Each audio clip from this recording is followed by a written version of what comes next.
My parents called my boss and told him I was robbing money from the company, which was totally.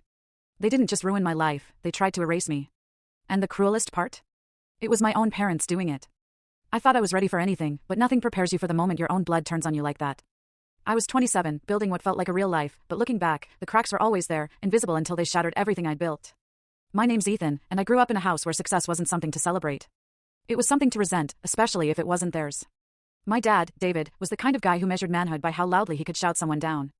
He was a high school football star who never made it past his hometown of Springfield, Illinois. He wore that like a badge of honor, like the world had cheated him. My mom, Susan, played the loyal wife role to the point of absurdity, acting like David's word was gospel even when he was spewing nonsense. They were the kind of parents who believed respect was owed, not earned. If you ever dared to question them, well, you were getting too big for your britches. Growing up, praise was a scarce currency. Straight A's got me a reminder that plenty of kids do that, and a question about why I hadn't taken on more extracurriculars. When I landed my first job in high school, working weekends at a hardware store, I come home proud with my cash. David would barely look up from the TV. "Hope you didn't screw up the register again," he'd mutter, half joking, half not.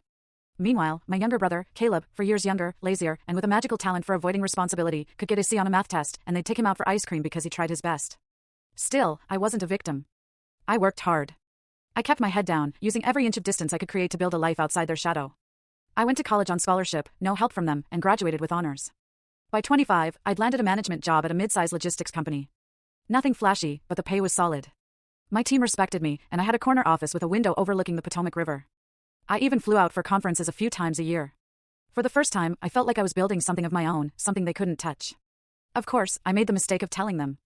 It started small.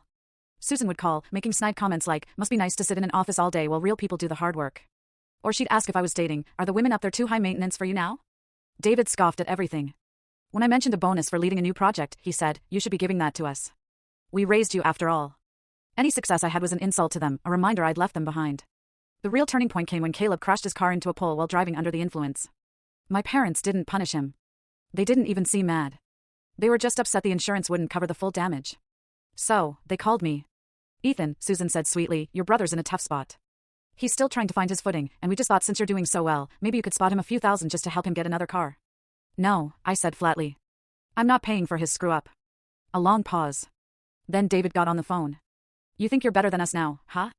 Sitting up in your glass tower. You wouldn't have any of that without us." I could have hung up. I probably should have. But I didn't. I was tired. Tired of pretending we were a normal family. Tired of biting my tongue every time they tried to drag me back down. "You didn't help me get any of this," bottom left of screen, click full story.